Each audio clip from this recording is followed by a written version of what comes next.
Hello everyone. आज के इस वीडियो में हम लोग जो है स्ट्रिक्ट लायबिलिटी के कुछ एक्सेप्शंस के बारे में देखेंगे। हम लोगों ने पिछले वीडियो में देखा था कि एब्सोल्यूट लायबिलिटी के कुछ पॉइंट्स और स्ट्रिक्ट लायबिलिटी के बारे में देखा था कि वो क्या होता है और कब जो है स्ट्रिक्ट लायबिलिटी का रूल फॉलो होगा। तो इससे पहले वीडियो स्टार्ट करें, हम एक और बात जान लेते हैं कि अगर आप इस कंटेंट को सारे वीडियो को कॉपी करना चाहते हैं तो वीडियो को लास्ट तक जरूर देखें।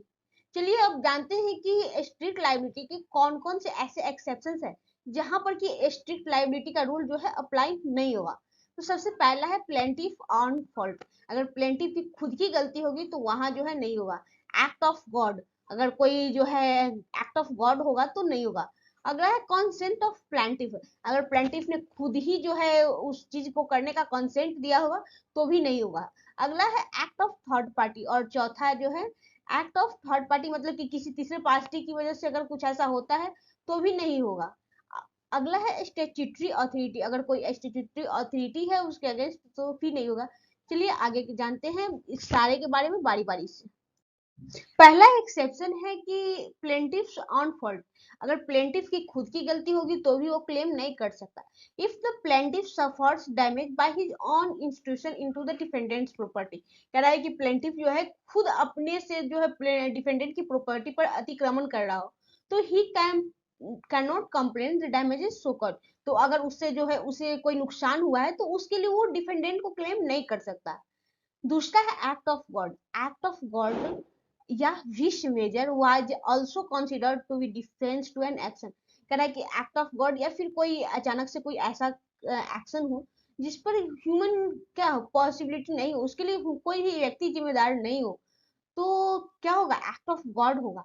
तो एक्ट ऑफ गॉड को डिफाइन कहा गया, कैसे किया गया हुआ है? तो act of God is defined and circumstances on which human foresight cannot provide against and of which human presence is not found to recognize the possibility।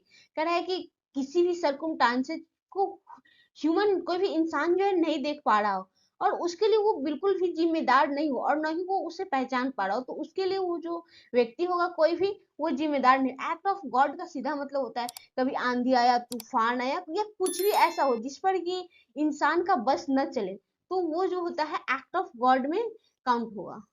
अगला है कॉन्सेंट ऑफ प्लेंटिफ। अगर प्लेंटिफ की सहमति खुद से दी गई हो। Consent of plaintiff in a case of volenti non fit इंजीरिया।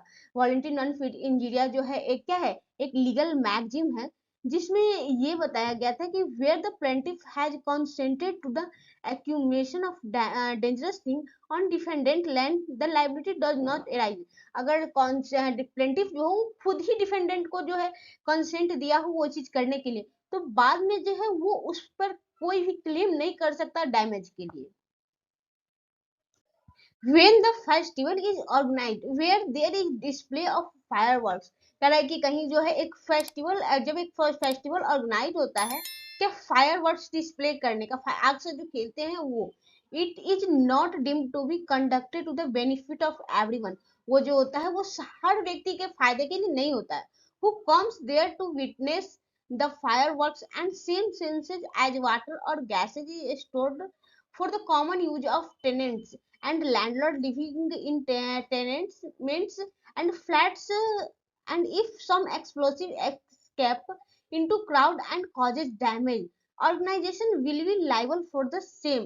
कह रहा है कि अगर कोई व्यक्ति जो है वो आका खेल दिखा रहा हो और वो वहां जो है कोई गैस आ जाए या फिर कोई ऐसा एक्सप्लोसिव जो कि मतलब विस्फोटक सामान जो होता है उसके संपर्क में आने से अगर कोई विस्फोट हो जाता है, कोई डैमेज होता है, तो उसके लिए जो ऑर्गेनाइजेशन होगा वो लायबल होगा। अगला है act of third party. Act of third party के बारे में देखते हैं। If the harm has been caused due to the act of stranger. अगर कोई हार्म हुआ हो और वो जो हुआ हो एक अजनबी के वजह से हुआ हो, उसमें उसकी कोई गलती नहीं रही हो, who is neither the defendant servant not the defendant. अगर वो स्ट्रेंजर जो रहा हो वो न ही डिफेंडेंट का नौकर रहा हो और न ही डिफेंडेंट खुद रहा हो, हैज कंट्रोल ओवर, नहीं उस पर डिफेंडेंट का कोई कंट्रोल रहा हो, the defendant will not be liable under this rule. तो उसके लिए जो होगा वो डिफेंडेंट जो होगा लाइबल नहीं होगा। एक केस है MP electricity board versus Sahil Kumar air 2002, supreme court का केस है। The apex court observed that responsibility to supply electronic energy in a particular locality was statutorily conferred on electricity board. The manager of supply duly take all safety measures to prevent the escape of such energy, or to see that wire snapped would not remain on the road as users as road will be peril. इस case में ये कहा गया था कि electricity board की पूरी पूरी जिम्मेदारी होती है कि वो जो है इलेक्ट्रिसिटी को सही से जो है क्या करे, पूरा सप्लाई करे। अगर रोड पे कुछ तार जो है गिरता है या फिर ऐसे कुछ भी एक्सीडेंट घटता है तो उसकी जिम्मेदारी जो होगी वो इलेक्ट्रिसिटी बोर्ड की होगी। तो इसके लिए अगर रोड पर जो तार गिरा था उसे डिफेंडेंट को कोई हार्म पहुंच जाता है तो इसके लिए जो क्या होगा, एमपी इलेक्ट्रिसिटी बोर्ड जिम्मेदार होगा। Statutory authority. It has already been noted above that act done under the authority of statute is a defense to an action for tort. अगर कोई किसी भी स्टेट्यूट के अथॉरिटी के द्वारा अगर कोई कार्य किया जा रहा है तो वो क्या होगा, डिफेंस में एक टॉर्ट में एक डिफेंस की तरह यूज किया जा सकता है। Green versus Chalisa Water Works and Company. The defendant company had a statutory duty to maintain continuous supply of water. Defendant की कंपनी जो होती है उसको क्या होता है, उसका वाटर सप्लाई करना उसकी ड्यूटी होती है, वो वाटर सप्लाई को मेंटेन कर रहा होता है। A man belonging to the company burst without any negligence. Company के जो वो भी पानी की कंपनी होती है उसका जो मेन बिलोंगिंग होता है वो बिना किसी नेग्लिजेंस के जो क्या होता है ब्रस्ट कर जाता है। On its parts as a consequence which the plaintiff premises were flooded। जिससे क्या होता है, प्लेंटिफ के घर में जहां भी या फिर उससे जो है पानी बाढ़ की खतरा बन जाती है। It was held that company was not liable as a company was engaged performing his statutory duty।